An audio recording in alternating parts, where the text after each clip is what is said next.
ازيكم عاملين ايه؟ انا هبه ودي قناتي. يلا مع بعض نعمل البدنجان باللحمه المفرومه والبشاميل بالطريقه اللذيذه اللي قدامكم دي. البدنجان اللي استخدمته كيلو. 3 بدنجانات وسط بالشكل ده، هنشيل الجزء اللي تحت والجزء اللي فوق، وهنبدا نقطعها شرايح. سمك الشريحه كده حوالي سنتي بالشكل ده.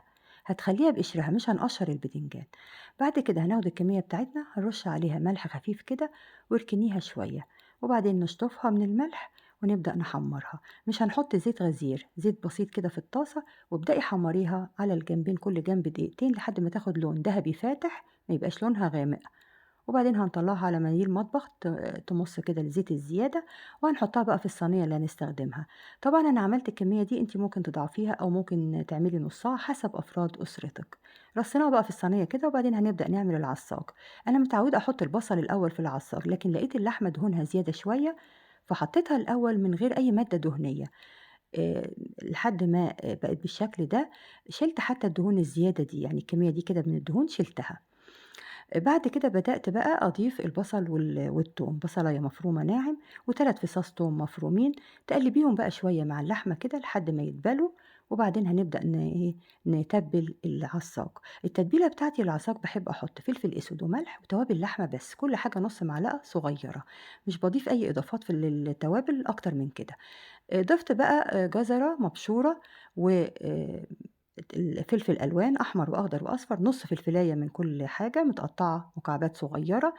الإضافات دي بتدّي طعم حلو أوي للعصاج، وفي نفس الوقت بتكتّر الكمية شوية. وحطيت نُص كوباية عصير طماطم ومعلقة صلصة طماطم.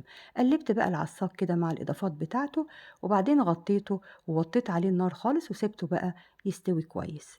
بعد بقى ما استوى نزّلته، وبدأت أعمل البشاميل، بس للأسف هي اللقطة الأولانية في البشاميل ما اتصوّرتش. حطيت معلقة زبدة، عليها معلقة دقيق، ولمّا اتحمّرت كده حطيت عليها كوباية لبن واحدة، إحنا مش محتاجين بشاميل كتير، وتبّلته برشة ملح ورشة فلفل أسود ونزّلته.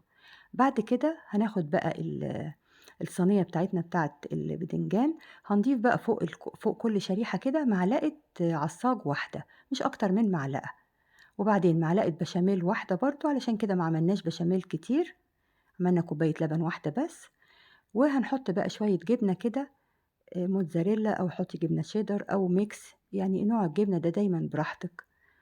وحطيت بقى طماطم كده، قسمتها نُصّين، الطماطم الشيري قسمتها نُصّين وحطيتها كده. وحطيت نُص كوباية مرقة عليها معلقة صلصة في الصينية من تحت. الفرن دلوقتي مسخّنينه على درجة حرارة 200. حطيتها على الرف الوسطاني تِلت ساعة من تحت، و5 دقايق في الشواية طلعت بالجمال ده. زيّنت بقى بالبقدونس كده، وبألف هنا، وباي باي.